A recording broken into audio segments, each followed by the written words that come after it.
Welcome back to आनंदाचे secret. आपण बघत आहोत ब्रह्मांडाचे नियम म्हणजेच युनिव्हर्सल लॉज। आत्तापर्यंत आपण 4 ब्रह्मांडाचे नियम बघितलेले आहेत। आज आपण बघणार आहोत 5वा ब्रह्मांडाचा नियम।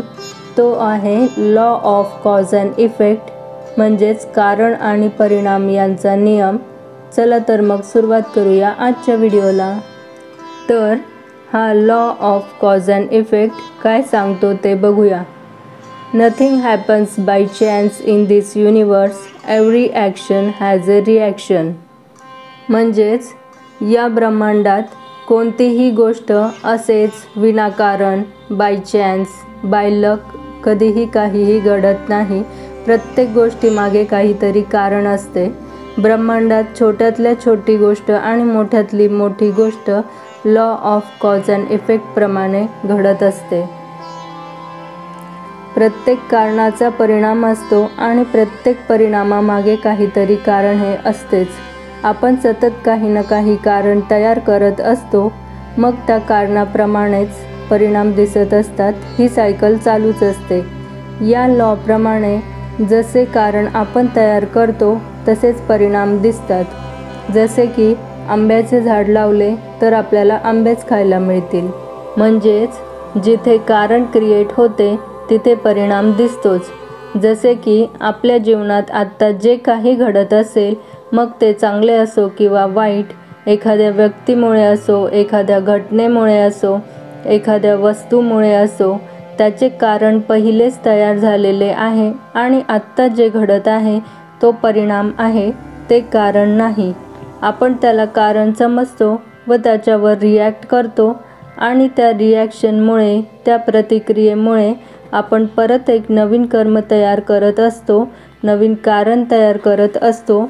म्हणून हे समजून घेणे खूप गरजेचे आहे की जेव्हा पण आपल्यासोबत काहीही घडते, आपल्याला कोणी काही बोलते, आपल्यासोबत कोणी काही वाईट केले किंवा वाईट घटना झाली, तर आपण याचे कारण पहिलेच तयार केलेले होते। जसे की कर्माच्या व्हिडिओमध्ये आपण बघितले, काया वाचा मने म्हणजेच कृतीतून, बोलण्यातून, विचारांतून जर आपण एखाद्या गोष्टीचा विचार केला होता, त्याच्यावर इमॅजिनेशन केले होते, त्याला थोडा वेळ दिला होता स्वतःसाठी किंवा दुसऱ्यांसाठी, तर ते कारण म्हणजेच कॉज तयार झालेले आहे आपल्या विचारांद्वारे।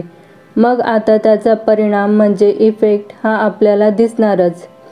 हा लॉ जर आपल्याला व्यवस्थित समजला तर आपण आपले विचार, कृती, वाणी यांच्याबद्दल जागरूक व्हायला लागतो की मी योग्य बोलत आहे ना, मी योग्य विचार करत आहे ना, मी योग्य कृती करत आहे ना। जसे जसे आपण जागरूक होत जातो तसतसे आपण चुकीचे कॉजेस तयार करणे कंट्रोल करू शकतो। जसजसे आपण हे नियंत्रित करतो तसतसे निगेटिव्ह इफेक्ट्स किंवा परिणाम कंट्रोलमध्ये यायला लागतात। जर आपल्या जीवनात सकारात्मकता हवी असेल तर आपल्याला आपली कृती, वाणी, विचार यांच्या बाबतीत जागरूक राहणे गरजेचे आहे।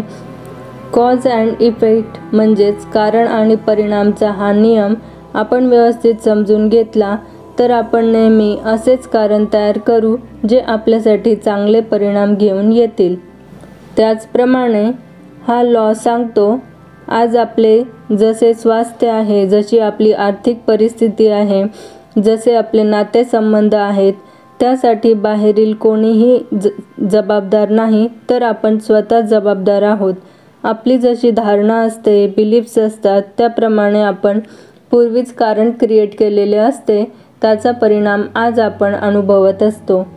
म्हणूनच आपल्यासोबत काही वाईट घटना घडत असेल तर लगेच रिॲक्ट होण्याआधी हे समजून घेणे गरजेचे आहे की हा इफेक्ट आहे, जे कारण मी कधीतरी तयार केलेले होते।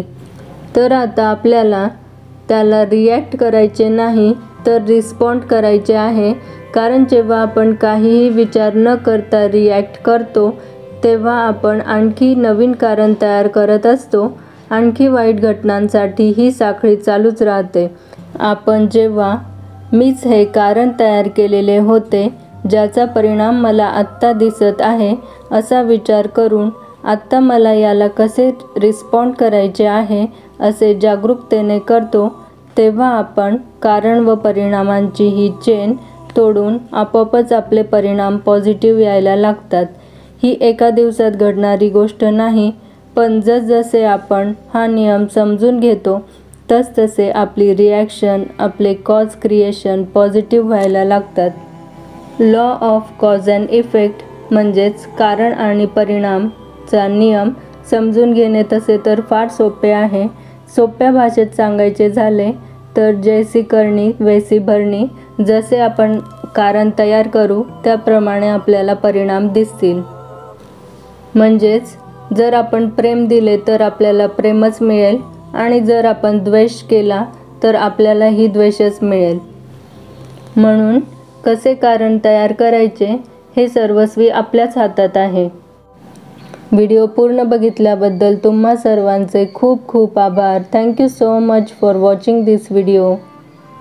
व्हिडिओ आवडला असेल तर कृपया लाईक करा, कमेंट करा. पुढचा युनिव्हर्सल लॉ बघण्यासाठी चॅनलला सबस्क्राईब करा. लवकरच भेटूया पुढच्या व्हिडिओमध्ये. तोपर्यंत stay happy, stay positive, stay connected.